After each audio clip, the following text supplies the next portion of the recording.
Pelican Bay State Prison was designed with one goal in mind: permanent control. Built in one of the most remote corners of California, far from cities and far from public attention, it was meant to hold inmates the state considered unmanageable anywhere else. Men who had already proven they could not be contained inside normal maximum security prisons were sent here, buried in concrete and steel, and forgotten. At the center of Pelican Bay is the Security Housing Unit, the SHU. It is not a punishment in the traditional sense. It is a system. A place where isolation is weaponized, and time itself becomes part of the sentence. Inmates assigned to the SHU spend up to 23 hours a day inside windowless concrete cells. Contact with other prisoners is limited, controlled, and often non-existent. Conversations are shouted through vents or passed through coded gestures during the few moments inmates are allowed outside their cells. The SHU yard is one of those moments. Calling it a yard is misleading. There is no grass, no open space, no sense of freedom. The yard is a concrete pen, high walls on every side, razor wire crowning the top, the sky visible only as a narrow rectangle overhead. The walls are stained dark from decades of rain and neglect, marked by cracks, rust streaks, and the faint outlines of old graffiti long since painted over. On the day this story begins, the yard feels colder than usual. The air coming in from the Pacific carries a sharp bite, and the concrete holds the chill. Yard time begins the same way it always does.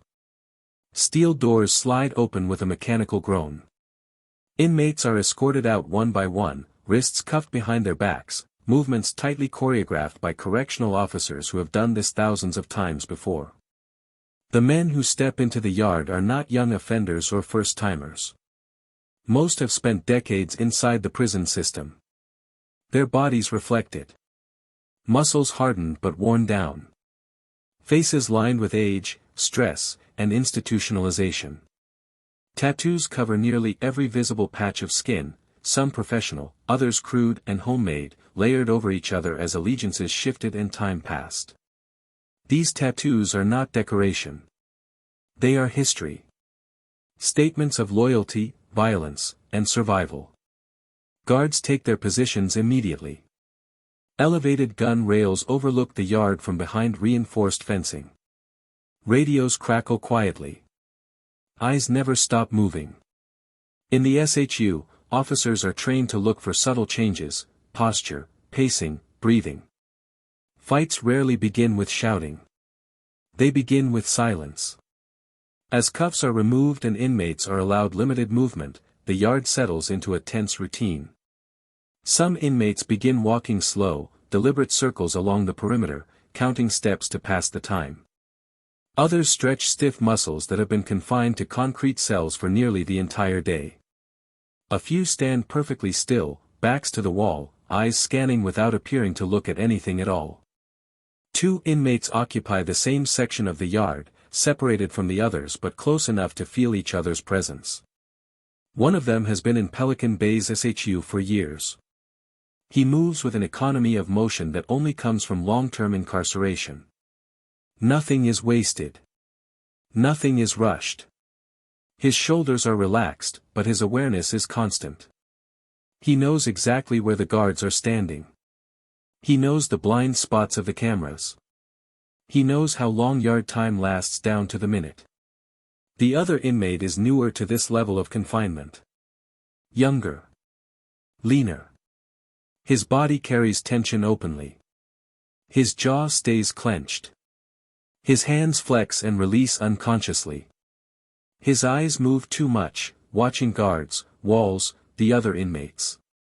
He hasn't yet learned how to disappear in plain sight, or he has and refuses to. They do not speak.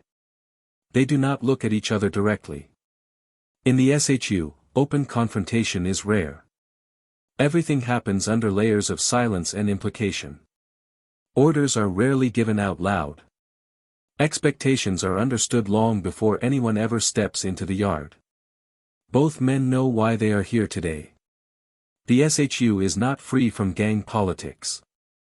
If anything, it intensifies them. Racial and gang affiliations remain rigid, enforced not by open displays but by quiet consequences. Refusing to act when expected can carry a price far worse than a disciplinary write-up. It can follow an inmate for years, even decades, shaping every interaction that comes after. Guards sense the tension but see nothing actionable. No sudden movements. No raised voices. Just the heavy stillness that often precedes violence in a place like this. Time moves slowly. The sky remains gray and indifferent above the concrete walls. Somewhere nearby, a gate slams shut. A radio clicks. Boots scrape against metal. Inside the yard, the distance between the two inmates closes slightly, not enough to draw attention, but enough to matter. In Pelican Bay's SHU, violence does not erupt. It executes. And the yard is already set. Inside Pelican Bay's security housing unit, power does not disappear just because men are locked alone in concrete cells. It adapts. It compresses. It hardens. The SHU was designed to strip inmates of influence, to isolate them from the population and from each other. But influence has never depended solely on proximity. In places like this, it survives through memory, reputation, and obligation. Every inmate in the SHU arrives with a history. Some were sent here after orchestrating violence from inside general population yards. Others landed here for refusing orders, breaking racial codes, or becoming liabilities to their own groups. A few are here because the system ran out of places to put them. The SHU does not erase these pasts, it magnifies them. The older inmate in the yard that day understands this reality intimately. He has spent years navigating California's prison system before arriving at Pelican Bay. Years of watching men rise and fall based on loyalty, timing, and willingness to act when required. He has learned that survival in the SHU isn't about avoiding violence, it's about knowing when violence is unavoidable. His reputation preceded him. Not loud. Not reckless. But reliable. The kind of inmate others remember because he did what was expected of him without hesitation. That kind of reputation buys time. It earns trust. But it also comes with a price, expectations never expire. The younger inmate is still learning what expectations truly mean. He arrived in the SHU carrying a name that circulated quietly through the tiers and yards. He wasn't unknown, but he wasn't established either. In California's prison system, that is the most dangerous position to occupy. Too visible to be ignored. Too unproven to be trusted. Every move he makes is being evaluated, not just by guards, but by people he may never see face to face. In the SHU, communication is indirect but constant. Orders don't arrive written down. They come as implications. A look held for a second too long. A comment overheard through a vent. A silence where reassurance should be. Men learn quickly that when something is expected of them, pretending not to notice only makes things worse. Between these two inmates lies an unresolved issue that began long before either of them stepped into this yard. It may have started with a refusal, a hesitation at the wrong moment. Or with a perceived act of disrespect. In California prisons, disrespect doesn't need to be intentional. Standing in the wrong place. Speaking to the wrong person. Associating with someone outside your assigned group. Any of it can trigger consequences. What matters is not the truth of what happened, but how it was interpreted. The older inmate has been carrying that interpretation for a long time. Not as anger, but as obligation. In his world, unresolved matters don't fade. They wait. And the SHU, despite its restrictions, offers one of the few environments where such matters can be settled with certainty. Race plays a defining role here, even when no one speaks about it openly. In California's prison system, racial alignment is rigid, especially at higher security levels. In the SHU, these lines are enforced not through open displays, but through expectation and consequence. Loyalty to one's racial group is assumed. Deviations are noticed immediately. The younger inmate is acutely aware of this. He knows that his actions, or inaction, will not be judged in isolation. They will be interpreted as statements, signals, tests. And failing a test inside the SHU can follow an inmate far beyond this yard, into every cell, every transfer, every future institution. Guards are trained to recognize tension, but they cannot see obligation.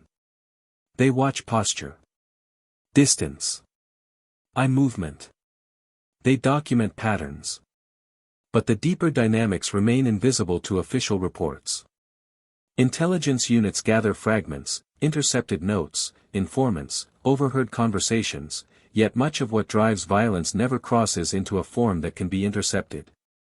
As yard time continues, the older inmate moves with purpose disguised as routine. He adjusts his pace subtly, never approaching directly, never drawing attention. Each movement places him closer to a position of advantage, closer to where space, timing, and opportunity align. The younger inmate feels the pressure building, though he may not fully understand its source. His pacing becomes uneven. He circles too quickly, then slows. His hands clench and release. He keeps glancing toward the guards, the walls, the cameras. In the SHU, that kind of behavior does not go unnoticed, and it does not inspire confidence. Other inmates in the yard sense what's coming. They don't intervene. They don't ask questions. In the SHU, involvement without authorization is a liability. Witnessing is unavoidable. Participation is not. Men position themselves away from the center of tension, careful not to appear curious or concerned. No one speaks. No one needs to. The guards remain at their posts, eyes scanning the yard in practiced arcs. Radios sit ready on their shoulders. Nothing yet warrants intervention. No sudden movement. No violation of protocol. Just the quiet compression of space between two men bound by expectation. Weapons, if they exist, remain hidden. In the SHU, weapons are rare, but when they appear, they are crude and lethal, sharpened metal, fragments scavenged and shaped over time. Their concealment is an art learned through patience and discipline. When they are used, it is with intent. By the time yard time begins to wind down, the outcome is already decided. Not officially. Not visibly. But internally. In the logic of the SHU, once expectation reaches a certain threshold, action becomes inevitable. The yard remains unchanged. Concrete walls. Razor wire. Gray sky. But beneath that stillness, power has finished its work. The next chapter will not be about tension. It will be about execution. Violence inside the security housing unit does not erupt the way it does in general population yards. There are no shouting matches, no posturing crowds, no warning signs that escalate visibly. In the SHU, violence arrives quietly, after pressure has been applied long enough that resistance collapses under its own weight. By the time this yard reaches its breaking point, what is about to happen has already been decided. The exercise yard remains unchanged as the final portion of yard time begins. The concrete enclosure looks the same as it did minutes earlier, tall gray walls stained by decades of moisture and neglect, razor wire coiled thickly along the top, surveillance cameras angled inward from every corner. Above, the sky hangs low and colorless, offering no warmth, no distraction. Correctional officers maintain their positions on the elevated gun rails, scanning the yard in slow, methodical sweeps. Their posture is alert but routine. Radios sit ready on their shoulders. Nothing has crossed the threshold that demands intervention. Yet. Inside the yard, movement has subtly narrowed. The older inmate has already positioned himself where opportunity and timing intersect. His pace slows deliberately, blending into the rhythm of the yard. He does not rush. Rushing draws attention. Instead, he allows the space between himself and the younger inmate to close naturally, step by step, overlap by overlap. He knows exactly where the nearest guard is standing. He knows the camera angles. He knows how long it takes for officers to react once violence begins. These calculations are not conscious anymore. They are instinct, sharpened by years inside high-security facilities. The younger inmate feels the pressure long before he understands it. His pacing tightens. He circles too quickly, then stops, then resumes. His breathing grows shallow. His eyes flick upward toward the gun rails, then back to the ground. He senses that something is wrong, but not precisely when or how it will arrive. In the SHU, uncertainty is often more dangerous than fear. Other inmates register the shift immediately.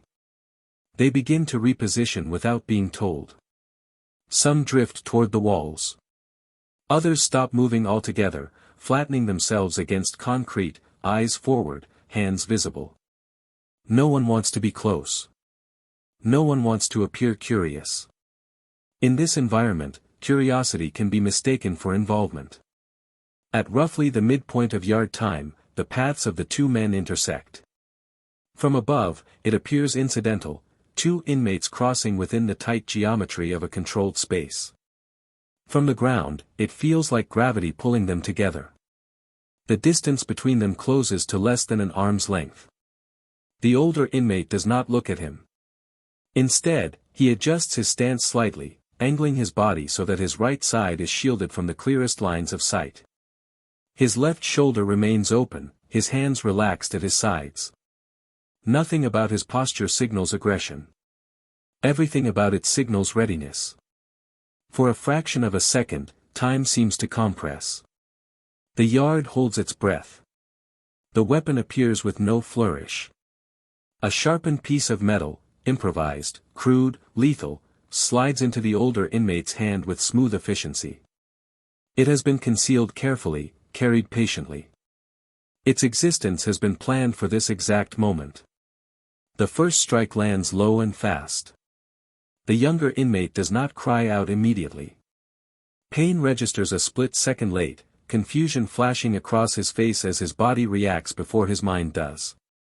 He stumbles backward, hands coming up instinctively as dark blood begins to spread across the front of his orange jumpsuit. Before he can recover, the second strike lands. Guards shout commands from above, voices sharp and urgent, cutting through the silence. Radios erupt with overlapping calls. The controlled routine of the yard collapses instantly into emergency response. Inmates scatter toward the walls, dropping to the ground or pressing themselves flat against concrete. Hands rise. Bodies freeze. Everyone understands the rules now: move incorrectly, and you may be mistaken for part of the threat. The older inmate does not pursue. He delivers a third strike with precision, not force. There is no wasted motion. No rage. This is not emotional violence. It is procedural. Years of pressure and expectation are released in seconds. The younger inmate collapses to one knee, then crumples fully onto the concrete. His hands clutch at his torso, fingers slick with blood. His breathing becomes uneven, shallow, desperate. Shock begins to set in almost immediately. Sirens activate across the facility. Steel gates begin to slide shut with mechanical urgency, sealing off sections of the prison as emergency protocols engage. The sound of metal on metal echoes through the yard, amplifying the chaos without adding noise. The older inmate steps back. He drops the weapon deliberately, allowing it to clatter against the concrete where it can be clearly seen. His hands rise slowly, palms open, movements measured and compliant. His expression remains blank. There is no panic. No hesitation.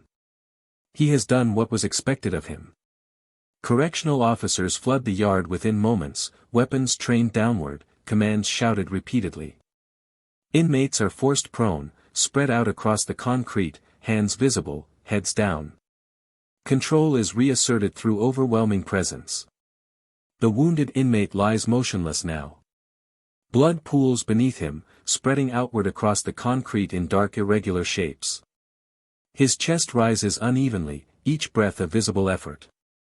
Officers approach cautiously, trained to treat every fallen inmate as a potential threat until proven otherwise. Medical staff are called immediately. As officers restrain the attacker and escort him away, the yard begins to empty. One by one, inmates are cuffed and removed, silence enforced. No one speaks. No one looks directly at the scene longer than necessary. When medical personnel finally reach the injured inmate, they work quickly but without illusion. They assess wounds, apply pressure, call out updates to radios. His eyes are open, but unfocused. His lips move slightly, though no words come out. Everyone present understands the reality of SHU violence. Help often arrives quickly, but not always quickly enough. The older inmate is removed without resistance. Multiple officers escort him through secured gates, hands cuffed, posture steady. He does not turn his head. He does not look back at the yard. The matter, in his mind, is finished.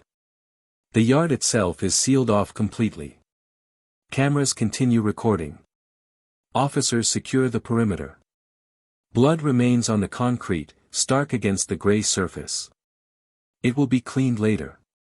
For now, it stands as evidence, not just of a crime, but of the limits of control. Above it all, the sky remains unchanged. Gray. Silent. Indifferent. The SHU has returned to order. But something irreversible has occurred. The violence is over. The consequences are just beginning. When the yard gates sealed shut, Pelican Bay did not simply respond to violence, it absorbed it. Lockdown in the security housing unit is not a temporary measure. It is a total system reset. The moment the alarm sounded, steel doors slammed shut across the SHU tiers with mechanical finality. Inmates not involved in the yard incident were ordered flat against the backs of their cells, hands visible, eyes forward. Silence became mandatory. Movement ceased everywhere at once. The prison froze itself around the crime. In the yard, the wounded inmate lay motionless on the concrete, surrounded by officers forming a tight perimeter. Blood had already soaked into the cracks of the yard floor, spreading slowly, irreversibly. Medical staff moved with urgency but caution, aware that even a dying man could become the center of another threat if control slipped again. The injured inmate's breathing was shallow and erratic. His chest rose unevenly, each breath more labored than the last. Shock had fully set in. His skin had gone pale beneath layers of grime and sweat, his eyes open but unfocused, no longer tracking the figures around him. Radios crackled non-stop. Supervisors were notified. Emergency transport was requested. Every step followed a rigid chain of command designed not only to save a life, but to prevent the prison from spiraling into further instability. In the SHU, one act of violence is never treated as isolated. It is always assumed to have context, connections, and potential retaliation attached. Above the yard, guards remained stationed on elevated gun rails, weapons trained downward even after compliance was achieved.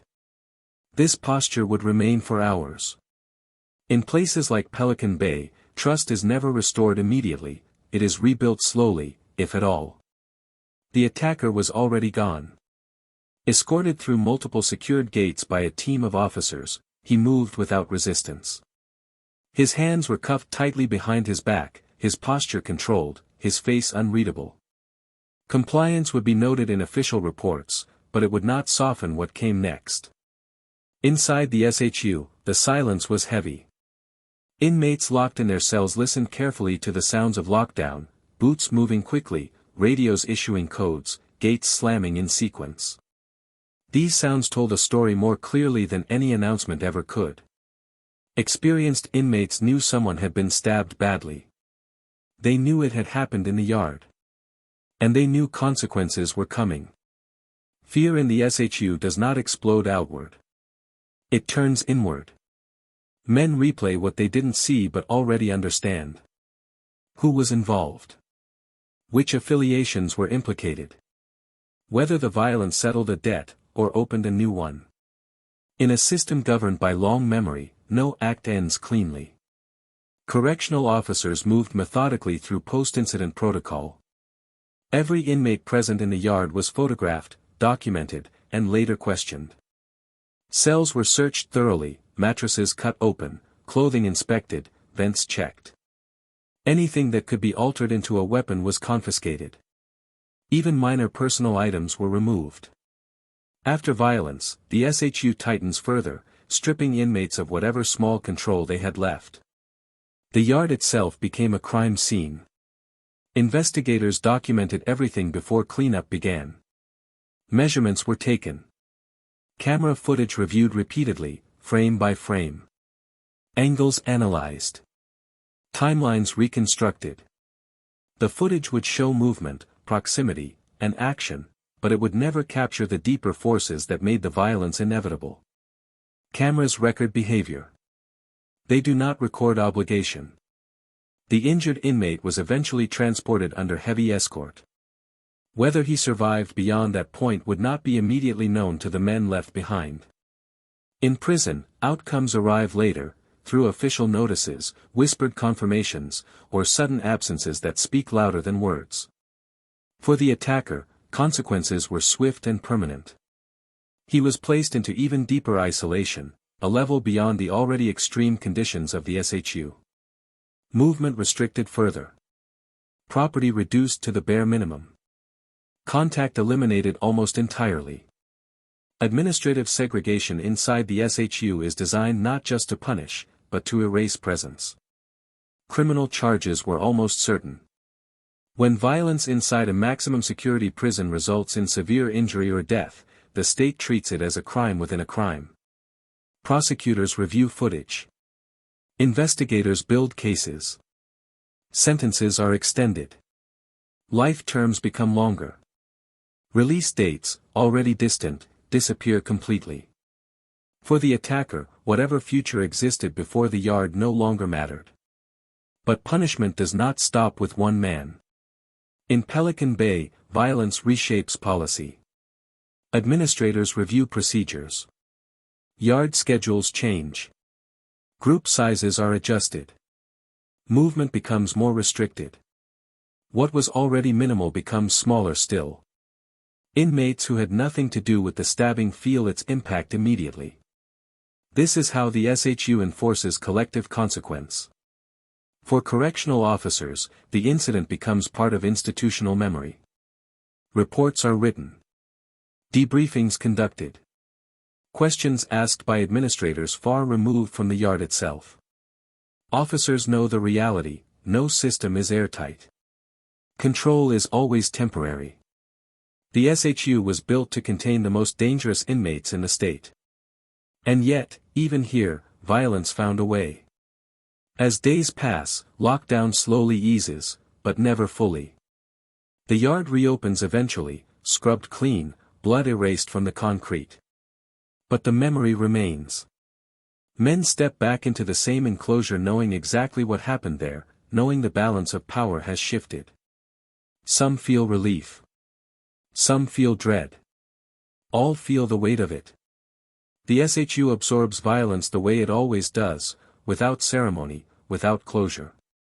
Concrete walls remain unchanged. Razor wire still frames the sky. Surveillance cameras continue to watch silently. The system moves on. But for the men inside, nothing truly resets.